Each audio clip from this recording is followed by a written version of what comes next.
Welcome back to 806 Sports, the fan's voice, powered by Amarillo Gold and Silver Exchange. DJ Zell is joined alongside Kenny Nagunst, and we have a very special guest joining us today. Speaking of Jerry Mayfield, he has a little car thing going on. We got a little, well, this isn't really a car show. It's more about the cause that's behind it. Cruising for a Cure, we have Lonnie Shelton joining us this morning. Good morning, Lonnie. Hey, DJ, it's a pleasure to be with you this morning. Really, it's an honor. Thank you so much. Good morning, Lonnie. Hey, thanks for joining us, Lonnie. Hey, I learned about your cause thanks to our great friends over at Old Cars.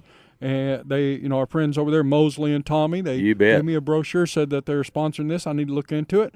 And so that's exactly what I do around here is people, give me the great, it's a sports story. It's about cars and it's about, it's about guys and collectibles, but it turns into, a help your family and help yourself be healthier story in a hurry. It really does. And I'm proud to spend this time with you this morning because, I don't live in Amarillo. I live over in Pampa. And so Amarillo's got some great car clubs, great car shows already in the area, so why would I come over to Amarillo to put together a car show? It has no basis in what I'm trying to do at all.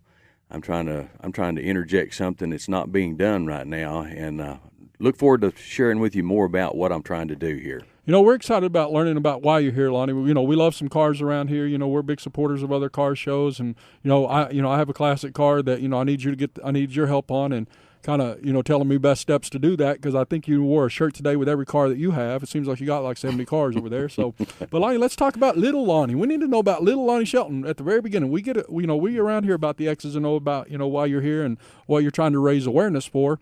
But we need to know who little Lonnie Shelton was. Whenever you were growing up, who did you emulate? Like I thought I was Pete Rose in the backyard. I acted like Pete Rose, Lonnie. Kind of tell us a little bit about you and if you played sports as a kid. Well, I did play sports as a kid, and were you a good catcher? I guess that's what I got to ask you, Kenny. Were you a good catcher as a kid? Oh yeah, no, I could do it all. I mean, I was multi-tooled like Pete. I could tell you I could dive in the first, even though that I hit a double.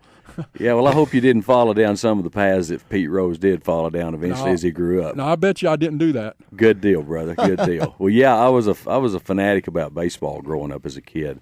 I grew up in the '60s. Born in 1951, so the early '60s was prime time to be involved in baseball. That was a time whenever football was actually way back on the burner for most minds. I was a baseball fan, man. I love baseball, and there's nothing changed about that. I still love the sport of baseball. I have a good friend. His name's Goose Gossage, lives in Colorado Springs, and Goose Gossage will tell you right up front. He said, and you guys know who Goose Gossage is, without a doubt. I know exactly. Yeah, I have to tell you right now, next time you talk to Goose Gossage, he's mad at Kenny. Okay, I just won't tell him where to find you, okay, because he's a big guy. What happened is he came to Amarillo for a thing out at the Dillaville at that time, and I donated like 500 of his cards to all the first 500 kids that came in. Right. And sure enough, he had to sign 500 cards that night, and he came over and put me in that little arm lock and headlock, and says, "Man, my arms are tired. You're gonna wear old dude out."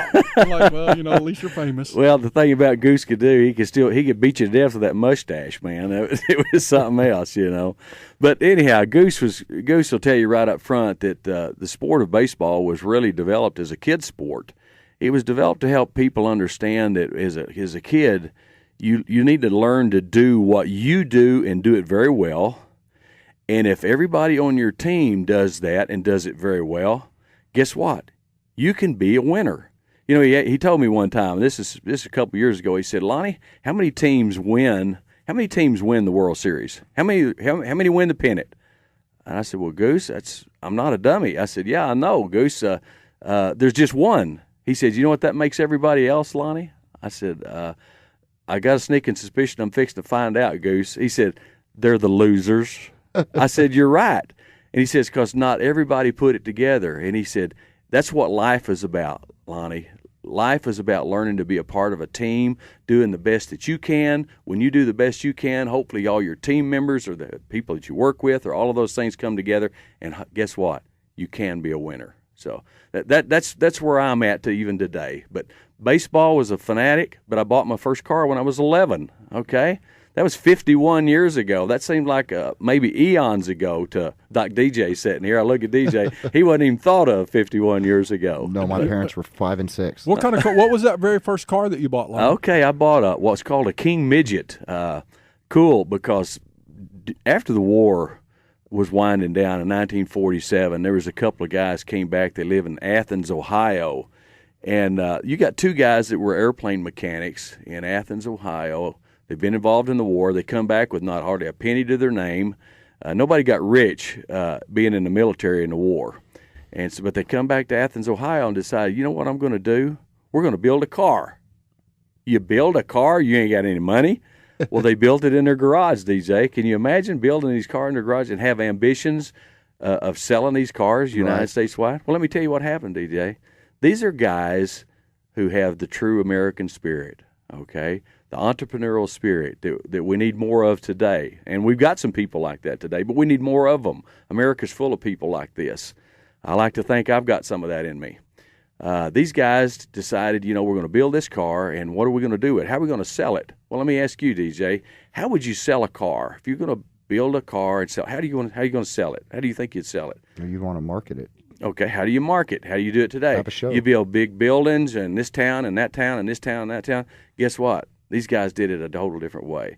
They contacted Popular Mechanics Magazine. Now, do you remember that magazine at all, DJ? I still read it. Okay, they contacted Popular Mechanics Magazine, and they said, every car, we want to advertise in your magazine, every car we sell, Popular Mechanics, you get a cut. That car was built from 1947 to 1969, the longest built micro car in American history. Then 1969, a wealthy guy comes in, buys the company. He's going to change up the whole marketing scheme. You know what he's going to do? Build big buildings, move over here, one over there, and guess what? Within a year, the company failed. Right. Those guys put together an idea. Well, see, I was passionate about little cars. I got in trouble with my dad a lot when we were kids as I was growing up. My dad, he's working on something all the time out in the garage, and I'm over there tearing the lawnmower apart.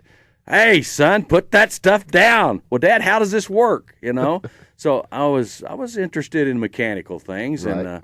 and got a chance to buy this little King midget out of a garage in Seminole, Texas, and took that car, mowed yards one summer, made $75 and bought it.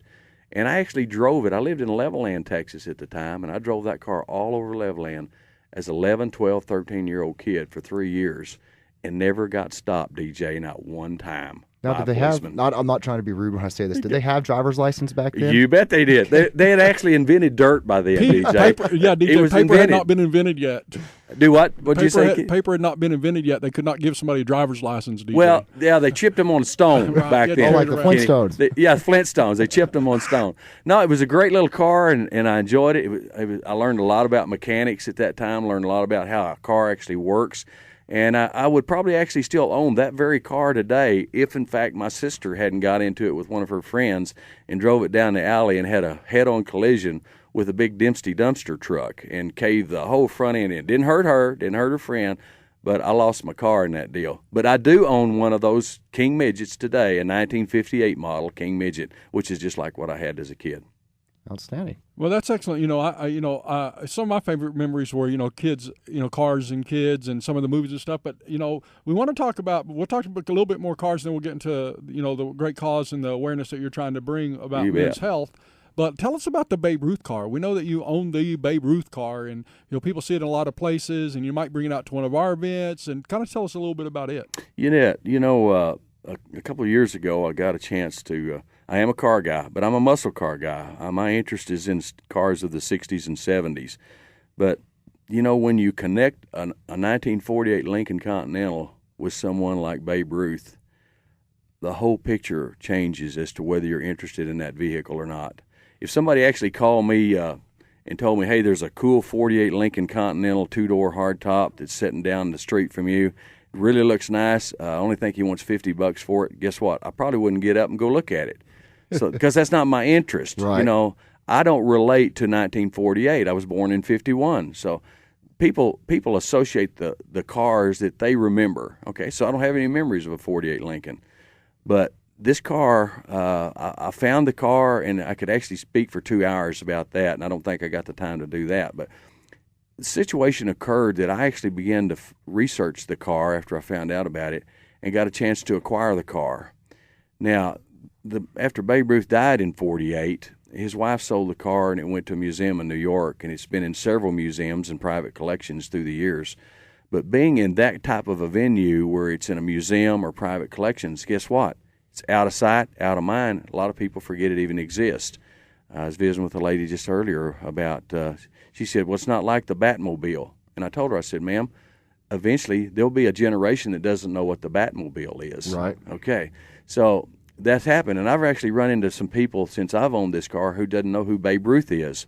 Well, actually, I'm trying to change that, too. I've got an agenda to try to set the record straight on who Babe Ruth was and who he was actually. Most people don't even know that Babe Ruth was actively involved in this community. He was a supporter of Cal Farley's Boys Ranch. Oh, I did not know that. Yes, DJ, that's correct. Babe Ruth's involved in a lot of guys' lives. And what you've learned about Babe Ruth came from Hollywood. Would you do me a favor? Find you the closest trash can and throw that stuff in the trash and let me tell you who he really was as a man, because I'd love to do that. I've done that in colleges and things like that. He's actually a phenomenal man. Was he perfect? No, there was only one of those that walked on the face of the earth. And so Babe Ruth wasn't. I'm not. DJ, you're not. Hey, Kenny, I don't know about you. You kind of act like you might be. No, he's not. Yeah. I promise thanks for setting the record straight, DJ. I am the picture of not perfect. You look up not perfect in the dictionary. There's 2 or 3 pictures of me. You got a photo. Well, let's talk about. I hear you. Let's talk about